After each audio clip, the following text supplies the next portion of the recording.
અને એ મળ્યા તો ચેવરી કે મોડા ઘરે આ થપ્પો માર્યો એમ. પૈસા વાળા હોય કદાચ 5-25 ને હારે લઈને ફરે.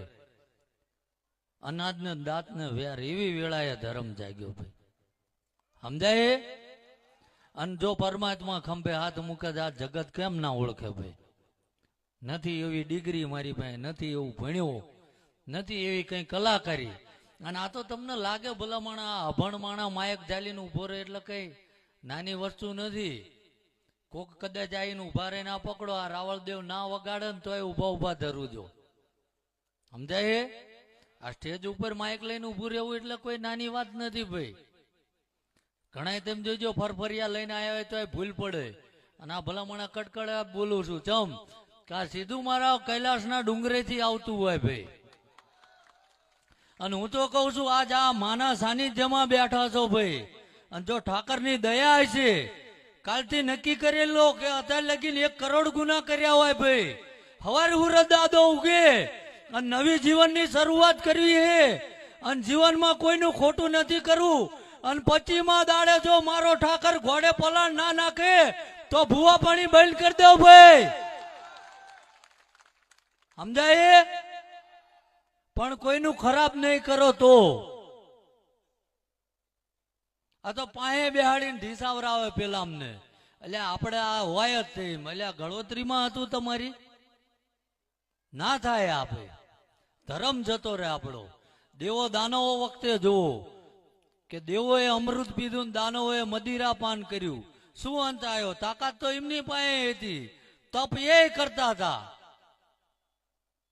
પણ એમનો આહાર, એમનું ખાણું પીણું નોખું હતું ભાઈ. તમારા ખાણા પીણા ઉપર તમારી મતિ નક્કી થાય ભાઈ. સમજાય હે? તો નથી બોલતા કોઈ. હા એમ. અને આજે અહીં આવ્યો છું ને, હવાર પડતા જો કદાચ 25 મૂકી દેશે ને તો મને એવું થઈ છે કે મારા અહીંયા આવેલો આંટો લેખે લાગી ગયો ભાઈ. સમજાય ભાઈ? ઓલા આમના ફરીને બેઠા એ કઈ બોલતા જ નથી. હા ભાઈ હાથ ઊંચા કરજો ભલે ઇનપા બે આવો. એટલે જે કોઈ, હું તો કઉ છું સાક્ષરતામાં ધ્યાન આપો, દીકરા દીકરીને ભણાવો. અને હું એવું નથી કહેતો કે ભાઈ હું શ્રદ્ધા ફેલાવું છું બીજા અંધશ્રદ્ધા ફેલાવે. પણ બધા આ જમાનામાં કોઈ ધૂળ ખાતા નથી ભાઈ. 10 જગ્યાએ બધું ટેલી કરો. અને જે જગ્યાએ ઉપર આપણે જઈને બેહવી અને અહીંયા જો આપણા રૂવાડા બેઠા થઈ જાય ને તો માનવાનું અહીંયા ઠાકરનો વાસ છે ભાઈ. સમજાય? મારી ઉપર એ ભરોસો ના કરતા ભાઈ. અને મેં તો મારા ઠાકરને, મેં તો મારું જીવન હોમી નાખ્યું ભાઈ. આ તો પરિવારનું ગુજરાન કરવા હાટું રોટલો કમાવા જવું પડે. બાકી કુકદાડો આવીને મારી જગ્યામાં નજર કરજો ભાઈ, કંઈ ઘટે નહીં. અને અત્યારે કદાચ વહેલા 4 વાગે આંટો મારજો, કોઈ માણસ એવું કહી દે કે અમે ભૂખ્યા પાછા આવ્યા તો ભલા મણા આ ધૂણું એમાં ફેર પડી જાય ભાઈ. અને કોઈ દાડો મારા સાનિધ્યની ગાડી કે કોઈ પાવતી નીકળે તો મન કહેજો ભાઈ. કારણ કે જેથી ધૂણું બેઠો ને તેથી એને કીધું હતું કે જો ત્યાં કોકની આબરૂ હાટું ઢાંકવા હાટું થઈને લોહી રેડી દીધા અને હું તને જો ધૂણું છું અને ક્યાંય માગવા નીકળું તો હું રાજપૂતનો દીકરો ના કહેવાય ભાઈ. એટલે વધારે સમયનો અભાવ છે, સમય છે નહીં. કારણ કે હજુ 3-3.5 કલાકનો રસ્તો છે ભાઈ. સવારે 7 વાગ્યાની નોકરી છે અને કાલનો દિવસ જ છે, પાછું સોમ મંગળવારની બેઠક છે. એટલે હું એવું નથી કહેતો કે જોરાઈ લેવું. અને જોરાય નેલ ના થાય. કોઈ ભૂવો, કોઈ ભગત, કોઈ સાધુ સંત કર્મમાં કોઈ ભાગ ન કરી શકતું ભાઈ. કોઈ એવું કહી દે મેં કોઈના કર્મ લઈ લીધા, કો ક્યાં છે?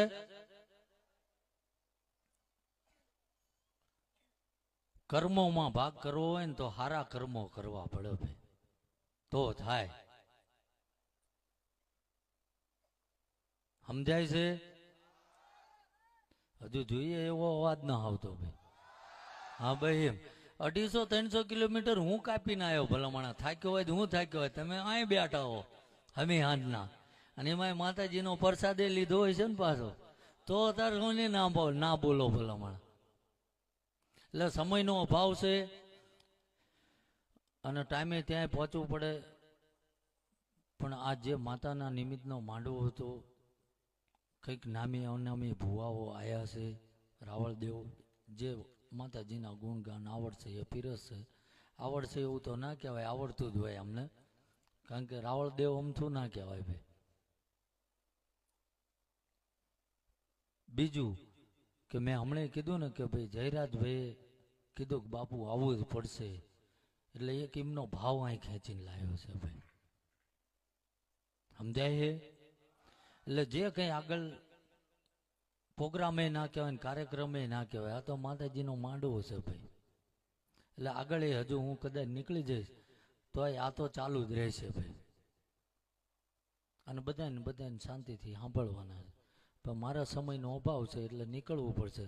અને આ જો માયક ના ચાલ્યું હોત તો બિચારા જેને આમંત્રણ આપીને મન બોલાવે તો એની ઉપર તેમ ઘોર્યું કરે કે બાપુને જોવા 9 વાગ્યાના બેઠા હતા, બાપુ આયા ને એવા જતા રહ્યા. સમજાય છે? એટલે ધૂણ્યો હોત તો યાદ આવત ભાઈ. પણ મેં કીધું એ ગાંઠે બાંધી દેજો, કારણ કે ભણી ગણીને જો કદાચ આગળ વધશો, ગામમાંથી 5 જણા તૈયાર થશે ને એ 25ને ભણાવશે. 25 તૈયાર થઈને જિલ્લામાં જે છે જિલ્લાનું નામ ઉજળું કરશે. એ જિલ્લામાંથી 50 તૈયાર થઈને ગુજરાતમાં જે છે તો ગુજરાતનું નામ રોશન થશે. એ ગુજરાતમાંથી 500 તૈયાર થઈને ભારતમાં જે છે તો હું એવો દાવો કરું છું કે દુનિયાના નકશામાં મારો ભારત નોખો હોય છે ભાઈ. સમજાય છે? કારણ કે સીમાડા હાચવવા તો જવાનો બેઠા છે અને અંદરનું રક્ષણ કરવા માટે સૈન્ય છે. પણ જે ગામમાં રહેવી છે, જે સમાજમાં રહેવી છે, એમાં ફેલાયેલા દૂષણો તો આપણે જાતેથી જ નીકળશે ભાઈ.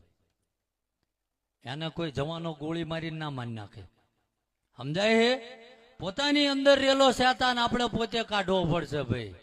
અને એ જો વડવાની કમાણી હોય, પોતાની માતાજીઓ હોય, ઈષ્ટદેવો હોય, અને એનું સાચું ભજન જ તમને આમાં બહાર કાઢશે ભાઈ. બાકી એવું પણ ના કહેતા બાપુ આવીને કહીને જ્યાં ઘરે કે હવે હું નોકરીએ નહીં જાઉં, ભજન જ કરવાનું એમ.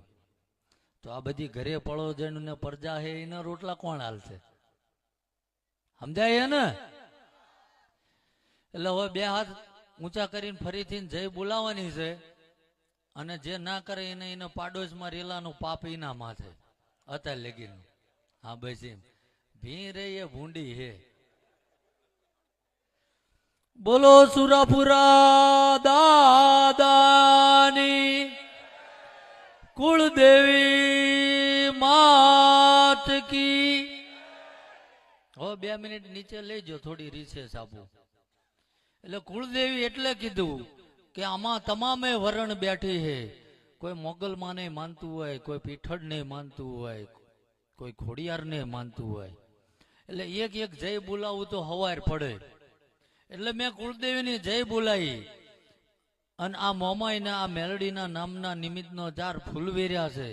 એની સાક્ષી એ મારો ઠાકર સહી કરે છે કે એમને કદાચ કાલ લગીનમાં 1000 પાપ કર્યા હોય અને આજ તારા છબીની સામે તારા માંડવા નીચે બેહીન અને એના વડવાએ કદાચ તારું અપરાધ કર્યો હોય, કદાચ તારું સ્મરણ ભૂલી ગયા હોય, તો આજ આ માતાના નિમિત્તે જય બોલે છે. અને 1000 ગુના હોય તો અમને ખંચેરીને ખોળે લઈ લેજે ભાઈ. સમજાય છે? એટલે કુળદેવી એમાં લીધા કે બધાને બાપ હોય તો માં હોય જ તે ભાઈ. એટલે બધાને કુળદેવી આવી ગયા. ના અમુક રિહાય ઘાળું બાપુએ અમાર માતાજીનું નામ ના લીધું એટલે બધાને આવી ગયા. હાલો હવે ફરીથી જય બોલાવી દો. કુળદેવી માત કી, દ્વારકાધીશની, સોમનાથ મહાદેવ કી, પવન પુત્ર હનુમાન કી, મોગલ માત કી, મોમાય માત કી. ઓમ નમઃ પાર્વતી પતે હર હર મહાદેવ.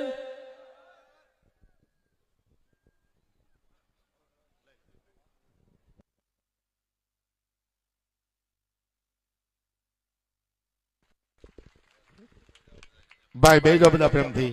અને એકવાર જોરદાર તાળીથી આપણે બાપુને વધાવીશું. વાહ. અને આવતી 1 તારીખ એટલે 1/11/2023 ના રોજ વાઘોડી ગામના આંગણે પણ બાપુ પધારી રહ્યા છે. અમારા લાખાપદરથી મનુભાઈ ભીસરિયા એમની ભગવતીમાં મેલડીમાંનો માંડવો છે વાઘોડીના આંગણે, એટલે ત્યાં પણ બાપુની હાજરી થવાની છે. તો આપ બધાને જાહેર આમંત્રણ. મનુભાઈ ભીસરિયા લાખાપદરવાળા માંડવો છે વાઘોડી મેલડીમાંનો, ત્યાં પણ બધા બાપુની હાજરી છે. આ બધા મહેમાનો પણ પધારવાના છે. ધન્યવાદ. જય